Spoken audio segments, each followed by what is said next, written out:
सभी को प्रधानमंत्री नरेंद्र मोदी की रैली का इंतजार है। देखना दिलचस्प रहेगा। प्रधानमंत्री नरेंद्र मोदी का रोड शो जैसे ही उसकी शुरुआत होगी वो तस्वीरें आप तक हम पहुंचाएंगे। लेकिन आपको बता दें, लंबा चौड़ा भव्य ये रोड शो जिसको लेकर काफी पहले से ही तैयार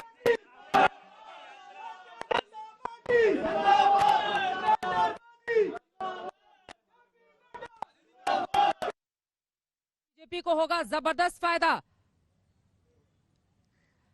भारतीय जनता पार्टी के राष्ट्रीय अध्यक्ष जेपी नड्डा को आप सुन रहे थे। पत्रकारों ने इनसे सवाल जवाब करने की कोशिश की, लेकिन कुल मिलाकर बीजेपी का जोश हाई है। लेकिन वहीं दूसरी तरफ आम आदमी पार्टी ने भी पूरा जोर लगाकर रखा हुआ है। एक तरफ अरविंद केजरीवाल दिल्ली के सीएम अलग अलग हिस्सों में लगातार रोड शो कर रहे हैं, हरभजन सिंह को लेकर, पंजाब के मुख्यमंत्री को लेकर, अपने तमाम सांसदों को लेकर। तो वहीं दूसरी तरफ यहां पर दिखा रहे हैं गुजरात चुनाव के पहले फेज के लिए 788 उम्मीदवारों की किस्मत का फैसला हो रहा है। पुरुष उसमें से आपको बताते चले कि 718 है, महिलाओं की तादाद काफी ज्यादा कम है। पिछले साल का आंकड़ा देखिए 38 पर कांग्रेस पार्टी ने, बीजेपी ने 48 पर जीत हासिल की थी। लेकिन इस बार की तस्वीर क्या रहेगी, ये बड़ा सवाल है। और इन 38 में सेंधमारी की कोशिश भारतीय जनता पार्टी की ओर से की जा रही है, जबकि कांग्रेस का यह दावा है कि 120 से ज्यादा सीटें जीतकर वो गुजरात में बनाएगी अपनी सरकार और 3 दशक से ज्यादा का जो सूखा है वो खत्म हो जाएगा। लेकिन क्या ऐसा हो पाएगा, ये बड़ा सवाल बना हुआ है। आखिरी दौर के लिए वोटिंग का ये आखिरी चरण, आपको बताते चले आधे घंटे से भी कम का वक्त इस वक्त बाकी है। अजय उमार जी, सीधे आपके पास आते हुए, आप लगातार पल पल की जानकारी ले रहे हैं कि प्रधानमंत्री का ये रोड शो कितनी देर में शुरू होगा। मैं देख रही थी आप तमाम वहां पे संवाददाताओं से बातचीत कर रहे थे। कितना इंतजार करना होगा और इसके जरिए क्या संदेश? देखिए, हम सबने अक्सर देखा है जब भी कहीं पर वोटिंग हो रही होती है उसके ठीक पहले प्रधानमंत्री नरेंद्र मोदी के आसपास की कुछ सीटों पर मौजूदगी होती है और उसका सीधा असर पड़ता है। लेकिन 5 बजे तक का ये आखिरी वक्त होगा, जब 5 बजे वोटिंग खत्म होगी। क्या लग रहा है कि उसके आसपास ही रोड शो की शुरुआत होगी? बिल्कुल बिल्कुल। 4:10 पे प्राइम मिनिस्टर हिम्मतनगर से निकले हैं और 4:40 पे वो एयरपोर्ट पे लैंड होंगे और मुझे लगता है 5 बजे के आसपास वो नरोडा पाटिया पे पहुंचेंगे। लेकिन मैं आपको अपडेट दे दूं, 4:30 बजे तक 54% वोटिंग जो है वो गुजरात में हुआ है।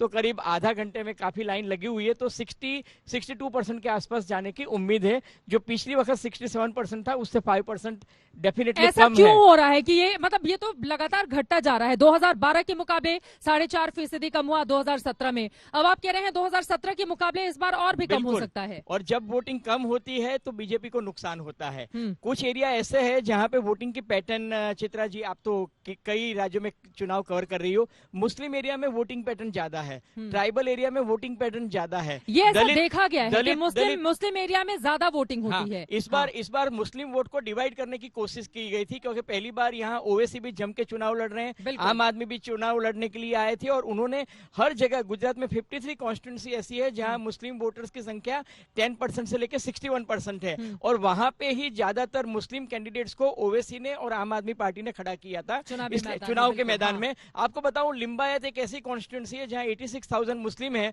और वहां 46 कैंडिडेट कंटेस्ट कर रहे हैं, उसमें से 36 मुस्लिम है। सोमनाथ भी अगर हम देखें तो वहां पर भी SC ST और मुस्लिमों की तादाद बहुत ज्यादा है और पिछली बार कांग्रेस ने वहां से जीत हासिल की थी, लेकिन MIM ये वहां पर उतर गई है, जिसके बाद वहां के बीजेपी उम्मीदवार का मानना है वोट कटेगा, जीत हमारी हो जाएगी। ऐसा होगा क्या? नहीं, ये हमेशा ये एक स्ट्रेटेजी होती है कि चुनाव जीतना है तो वोटर्स का पोलराइजेशन जो है हिंदू मुस्लिम में कैसे कराया जाए, मुस्लिम में कैसे करवाया जाए। हम जहां बैठे ये सारी पार्टियां कर रही हैं, बीजेपी कांग्रेस कोई किसी से कम नहीं है और केजरीवाल ने आके तो उससे भी ज्यादा कर दिया है। बीजेपी हिंदू मुस्लिम की बात कर रही है तो कांग्रेस बादाम की बात कर रही है। पहले माधव सिंह सोलंकी ने 149 सीट जीतने के लिए खाम थियरी लाए थे। क्षत्रिय, हरिजन, आदिवासी और मुस्लिम, ये 4 कम्युनिटी को ही वोट दिया था और उनकी वजह से 149 का रिकॉर्ड आया था। इस बार जो है बादाम आया है, मतलब बैकवर्ड कम्युनिटी, आदिवासी कम्युनिटी, दलित कम्युनिटी, आहिर कम्युनिटी और मुस्लिम। तो ये जो एक नया बनाया और केजरीवाल जो है वो OTP फॉर्मूला लेके आए हैं कि ओबीसी वोटर्स, ठाकुर कम्युनिटी के वोटर्स और पटेल कम्युनिटी। ओबीसी को तो मुख्यमंत्री का चेहरा ही बना दिया उन्होंने बनाया, लेकिन मोदी के बारे में कहा जाता है वो सबसे बड़ा चेहरा है। किसी का यहाँ पर। आपने सुना होगा, अभी भी आप अंजना के कार्यक्रम में सब आएगी अब की बार मोदी सरकार। अरे भाई, गुजरात में तो मोदी जी नहीं है, लेकिन फिर भी वो डबल इंजन इसलिए तो कहते हैं बीजेपी वाले कि मोदी के नाम पे ही वोट मिलता है। अकुल श्रीवास्तव जी, मोदी के नाम पर वोट मिलता है, ये बात बिल्कुल सही है। कहीं पर भी जाइए, कोई भी उम्मीदवार होता है, जैसे सोमनाथ की सीट का मैंने जिक्र किया, जहां पर आज प्रथम चरण के लिए वोट डाले जा रहे हैं, वहां पर उम्मीदवार रैली कर रहे थे, मैं गई वहां पर कवर करने के लिए, जय श्री राम के नारे लगते हैं, नरेंद्र मोदी से उनका भाषण शुरू, उसी पर आकर खत्म हो जाता है। मोदी का ही सहारा है क्या उम्मीदवारों को? इसलिए 3-3 मुख्यमंत्री का चेहरा बदल जाने के बावजूद बीजेपी को लेकर उस तरह की खिलाफत कम से कम गुजरात में अगर आप अलग अलग हिस्सों में जाएंगे तो नजर नहीं आती है। ये एक फैक्ट है। बिल्कुल सही है। बीजेपी की जो मुखालफत होती है वो करने वाले बहुत कम लोग हैं और नहीं सामने नजर आते हैं।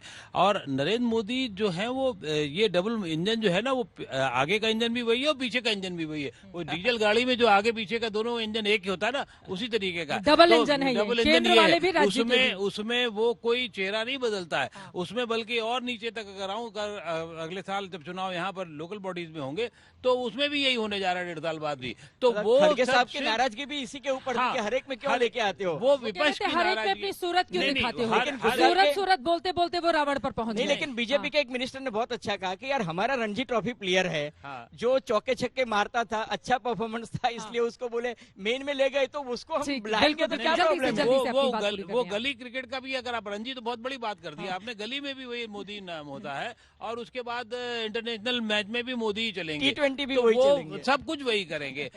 चेहरे बदल जाएं, कभी कभी नाइट वॉचमैन भले आ जाए। ये मुख्यमंत्री यहाँ के जो है वो नाइट वॉचमैन मैं मानता हूँ, अगर क्रिकेट की भाषा में कहा जाए। आएंगे चले जाएंगे, लेकिन निर्धारण नहीं। देखिए अभी की जो हालत हुई थी उसको उसी तरीके से लोग देख रहे हैं कि वो कोई भी नाम क्यों नहीं ले रहे हैं। ये बड़ी बातें आप कह रहे हैं, लेकिन यकीनन मुख्यमंत्री की अपनी अलग जिम्मेदारियां हैं, उसका वो निर्वहन कर रहे हैं। लेकिन ये भी बात उतनी ही सच है कि गुजरात की बात हो या फिर देश की बात हो, जैसे ही पूछा जाएगा गुजरात के मुख्यमंत्री कौन है, तो बहुत कम ऐसे लोग होंगे जो भूपेंद्र पटेल का नाम आपके सामने रखेंगे।